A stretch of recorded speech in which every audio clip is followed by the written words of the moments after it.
কেমন আছেন সবাই? প্রাণী সম্পদ অধিদপ্তরে নতুন একটা নিয়োগ বিজ্ঞপ্তি চলে আসছে। এটা হচ্ছে পুনঃনিয়োগ, এর আগে দেওয়া হয়েছিল। যারা আবেদন করেনি তারা আবেদন করতে পারবেন, দ্রুত আবেদন করবেন। আমি আপনাদের সময় এবং কিভাবে আবেদন করবেন, অনলাইন প্রসেস এগুলো দেখিয়ে দিব।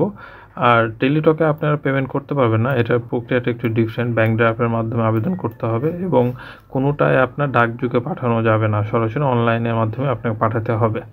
আচ্ছা, সেই সিস্টেমটা পরে দেখাচ্ছি, আগে পদগুলো একটু বলে নিই যারা এখন আবেদন করেনি সেই ভাই বোনদের জন্য। 1 নম্বর আছে হচ্ছে ক্যাশিয়ার।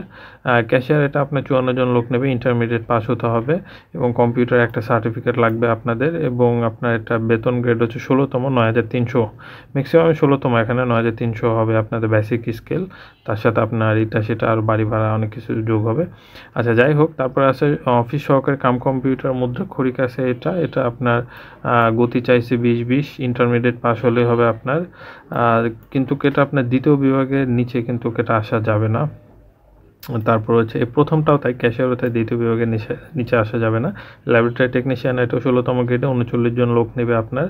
এইচএসসি পাস বিজ্ঞান বিভাগে হতে হবে, না হলে হবে না। এবং এটার সাথে হচ্ছে আপনার কম্পিউটার একটা সার্টিফিকেট লাগবে। স্টোর কিপার এটাও 16তম গ্রেড, একই 9300 টাকা স্কেলে।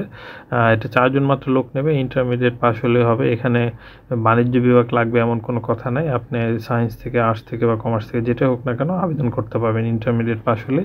এবং কম্পিউটার একটা সার্টিফিকেট লাগবে, আপনি কম্পিউটার এমএস ওয়ার্ড এক্সেল এগুলো পারেন বা জানেন, যে 6 মাসে কোর্স এরকম করে, এরকম একটা হলেই হবে। সহকারী স্টোর কিপার যেটা গোদাম রক্ষক, এখানে মাত্র 4 জন লোক নেবে।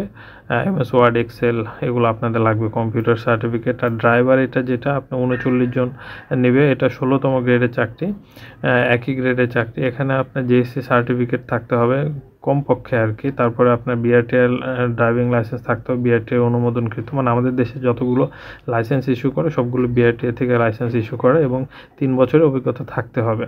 আচ্ছা, ড্রাইভার ট্রাক্টর এটা আপনার ওই যে বিআরটিএ ট্রাক্টর আপনার হালকা বা ভারী যে কোনো একটা লাইসেন্স থাকলে হবে, এটা 3 বছরের অভিজ্ঞতা সম্পন্ন।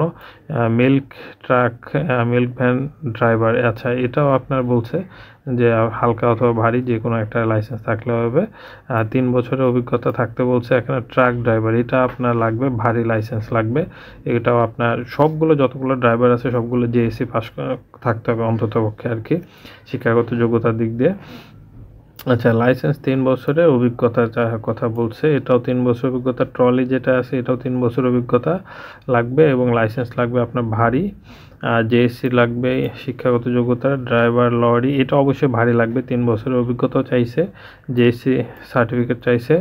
আর পিক আপ ড্রাইভার এটাও আপনার জেএসসি সার্টিফিকেট লাগবে, এটা হালকা অথবা ভারী হলেই হবে, সমস্যা নেই। লাইসেন্স যেহেতু পিক আপ এটা হালকার মধ্যে পড়ে, আপনার ভারী ড্রাইভিং লাইসেন্স থাকলেও সমস্যা নেই। তারপর লাইসেন্স 3 বছর অভিজ্ঞতা থাকতে হবে, এবং পাম্প চালক যেটা আছে, পানির পাম্প এগুলো চালাতে হবে আপনার। এটা ওই যে ভোকেশনাল সার্টিফিকেট থাকলে হবে আপনার, এটা মাধ্যমিক অর্থাৎ এসএসসি যে সার্টিফিকেট ভোকেশনাল, এটা থাকলে আপনি আবেদন করতে পারবেন, এবং 2 বছর অভিজ্ঞতা চাইছে। আচ্ছা ঠিক আছে, এখন আসি আপনার কি করছে এখানে। ফেব্রুয়ারি মাসের 1 তারিখ পর্যন্ত আপনার বয়সসীমা 32 বছরের মধ্যে হতে হবে, অর্থাৎ বয়সসীমা বাড়ানো হয়েছে, এই কারণে আপনাকে এটা দিতে হচ্ছে আর কি। এখন এটা কবে থেকে আবেদন শুরু এবং শেষ কবে? আপনার 11 তারিখ থেকে জানুয়ারির আবেদন শুরু, ফেব্রুয়ারির আবেদন শুরু, অর্থাৎ রানিং মাস এটা, এবং 28 তারিখে এটা শেষ হয়ে যাবে বিকাল 5টা পর্যন্ত। আপনি সকাল 9টা থেকে আবেদন করতে পারবেন 11 তারিখ থেকে।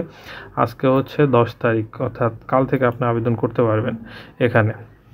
আচ্ছা, এই গেল হচ্ছে আবেদনের সময়ের বিষয়। এখন আবেদন করবেনটা কীভাবে? টেলিটকতে আবেদন করা যাবে না।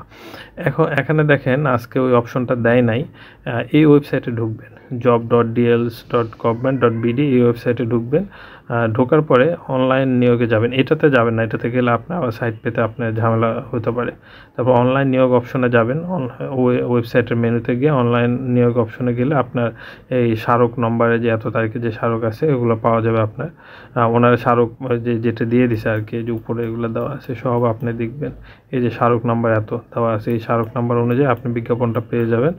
তারপরে হচ্ছে ওখানে আপনার আবেদনের জন্য ফর্ম দেবে, ওই ফর্মটা আপনি ফিল আপ করবেন। ফিল আপ করার পরে তারপরে এখানে দেখেন, এখানে বলে দিয়েছে কিন্তু যে সরাসরি ডাকযোগে কোনো আবেদনপত্র গ্রহণ করি না, আবেদনপত্র সরাসরি ডাকযোগে গ্রহণ করা হবে না, অনলাইনে এটা আপনার করতে হবে।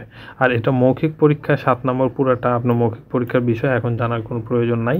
আর আবেদনপত্রের সাথে সোনালী ব্যাংকে আপনার ওখানে গিয়ে শুধু বলবেন যে আমি ব্যাংক ড্রাফট করব, তাহলে ওনারা ওই ব্যাংক ড্রাফটের জন্য একটা ফর্ম দিবে, কাগজটা আপনি ফিল আপ করুন। ফিল আপ করে যে মহাপরিচালক লিখতে হবে ওখানে, প্রাণী সম্পদ অধিদপ্তর বাংলাদেশ বরাবর, ওখানে 100 টাকা আপনি ওনাদেরকে দিবেন। আর এটার জন্য মনে হয় এক্সট্রা 10 টাকা কি 20 টাকা মনে হয় নেয় খুব সম্ভবত, ব্যাংক ড্রাফট করার জন্য 110-20 টাকার মতো খরচ হবে।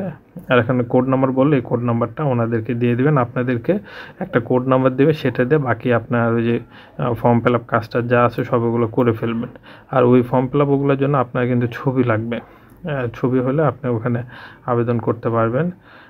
স্বীকৃত পরিচয় লেখা আছে অনলাইন, আচ্ছা ঠিক আছে।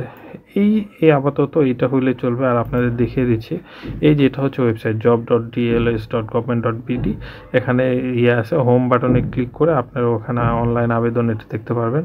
আজকে এখন অনলাইন আবেদন এটা সংযুক্ত করে নাই, মানে এখনও এটা সংযুক্ত করে নাই, যেহেতু কালকে থেকে বলছে তো হয়তো রাতের মধ্যে ওরা এটা সংযুক্ত করে ফেলবে। আপনারা এখানে আসলে খুব ইজিতে আবেদন করতে পারবেন, আবেদন করে সব কিছু ঠিকভাবে জমা দিবেন। আর তারপরে যদি আপনাদের কোনো সমস্যা হয় আপনি কমেন্ট করবেন, কমেন্টে আমি উত্তর দেওয়ার চেষ্টা করব। আচ্ছা, ভালো থাকুন, সুস্থ থাকুন, আল্লাহ হাফেজ।